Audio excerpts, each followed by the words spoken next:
un jeune qui a passé à cela, à quelques jours, nous savons que Dieu le Tout-Puissant le reçoive de sa miséricorde. En 2015, nous nous sommes interrogés comment suppléer à la fonction de directeur du protocole d'État, l'occupant étant appelé à d'autres fonctions. Et on s'est consulté avec M. Kaba ici présent. Je dis, tu sais, mon petit frère, Dr Kaba, il faut qu'on trouve quelqu'un pour le président qu'il peut insulter, qu'il peut chasser, sans qu'on ait des problèmes. Il faut qu'on lui trouve un fils, quelqu'un qui le connaît, qui l'aime. Cela va nous soulager tous. Parce que le directeur du protocole, quoi qu'on fasse dans une administration, reste la dernière instance qui ouvre ou ferme une porte, qui passe ou pas un message. Et le président, vu son tempérament et son grand caractère, il lui faut quelqu'un qui n'hésite pas, qui peut renvoyer 1000 fois et qui peut revenir 1000 fois. Je vous propose qu'on réfléchisse sur le cas de Kaba. C'est ainsi que Kaba, après consultation de tout le cabinet, a été proposé au président de la République. Kaba ne voulait pas être directeur du protocole, il voulait aller à l'ambassade au Canada. Il dit non, moi je ne veux pas, grand, vraiment Greta Naïkine, laisse-moi tranquille, moi je ne veux pas aller à la présidence. Tu as vu comment vous êtes malheureux là-bas? Vous êtes toujours enfermé, moi je vais aller au Canada. Yandi, aidez-moi à aller au Canada. Je suis à l'élevage là comme conseiller économique, enlevez-moi là-bas, envoyez-moi au Canada. Il venait de se marier avec Hadja. Et j'ai dit c'est la position de Hadja. Il dit oui, c'est la position de Hadja. Il dit si Hadja est d'accord que tu restes, tu peux accepter. Il dit oui. Un soir j'ai appelé Hadja, je lui ai fait part de notre proposition, de notre souci. Il m'a dit, mais grand frère, il peut le faire. J'ai dit, oui, il peut le faire. Il a accepté et sincèrement, il a été le fils du président. Et le président a été un père bienveillant pour lui. Et tout ce qui était compliqué avant devenait simple. Parce que de toute façon, on disait à Senkou, dès que le président est prêt, informe-nous. Dès que le président est debout, donne-lui ce dossier. Il y a tel qui veut voir le président. Je voulais dire cela, il a rendu le travail du cabinet 50 fois plus facile qu'il n'était avant son arrivée à ce poste. Il n'a pas été que le chargé du protocole. Parce qu'en Guinée, on a tendance à mépriser cette fonction. Mais vous savez qui a été le premier directeur du protocole d'État dans les temps modernes, si on exclut les pharaons? C'est le fils du roi Louis XIII. Il a pris son propre frère, il en a fait son directeur du protocole à Versailles pour simplement mettre quelqu'un qui pouvait venir frapper sa chambre, le réveiller et l'obliger de faire face à ses charges d'État. Senkou a été vraiment le facilitateur, le soutien et le protecteur de la fonction présidentielle pendant tout le temps qu'il a passé à cela. Mais il y a 2009, année préélectorale, Senkou est venu avec certains de ses frères. Il est venu de Londres se mettre à la disposition du président de la République dans l'anonymat, dans la modestie, pour participer à l'élection présidentielle. Il faisait partie de nos jeunes loups de la cellule de communication qui asseyaient toutes les rédactions des radios et des télévisions pour essayer de défendre le programme de leur candidat. Et il a fait cela modestement. On s'est installé aux affaires, il n'a eu aucune fonction et il n'en a pas baissé la main pour autant. Il a continué avec les monuments qui étaient journalistes déjà à l'époque, à la radio, je crois, de l'honorable, feu honorable Diawara, et Igui FM, ils ont continué, avec Senkou qui est près de moi ici, à se battre pour promouvoir l'image et le programme du professeur Alpha Condé. Je voulais aussi insister sur un fait, parce qu'on ne peut pas fuir son destin. Voilà un jeune homme qui avait tout pour faire un grand diplomate, tout pour faire un grand directeur du protocole, qu'il a fallu prier pour accepter le travail dans lequel il a excellé plus que tous. Il a été un grand directeur du protocole d'État.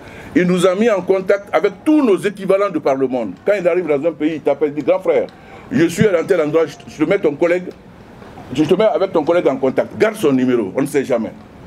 Quand il va dans une réunion, il y a un problème de fond sur un dossier, il vous appelle quelle que soit l'heure. Que ce soit moi ou Khalil, il nous appelle pour dire, ah, on est en train de discuter de ça. Qu'est-ce que vous en savez? Qu'est-ce que vous en pensez? Qu'est-ce que je dois dire au président? Nous passons le message. Il a été un assistant pour tout le monde. Il a aidé le président, mais il a été en contact avec le président. Mais je voulais assumer ici qu'il nous a aidé à bâtir une famille de travail et d'amour. Il n'a rien fait seul, nous n'avons rien fait sans lui. Il n'a rien fait seul, nous n'avons rien fait sans lui.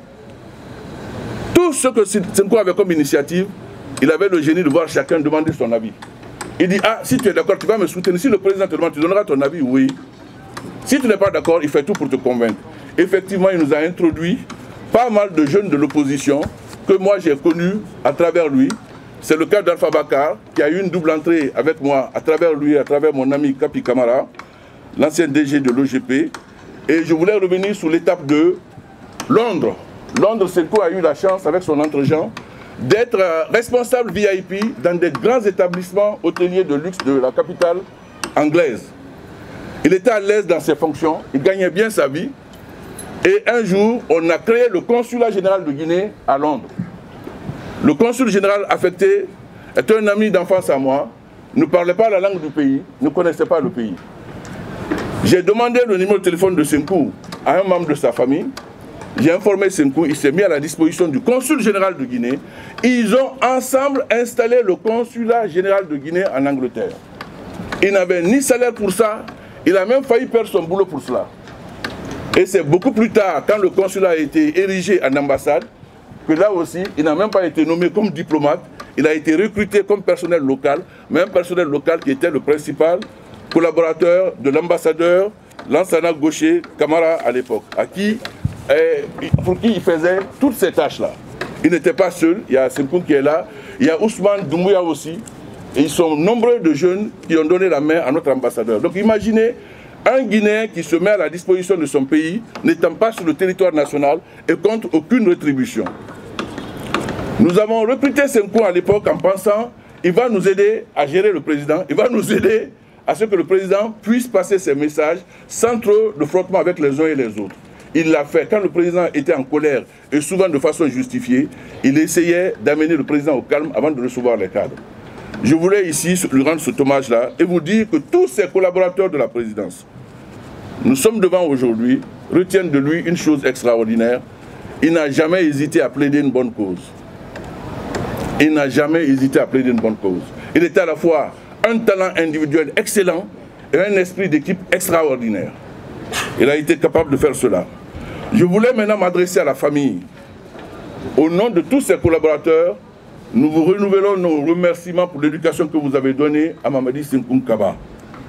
Nous vous remercions pour l'amour qu'il a acquis de vous, de la Guinée.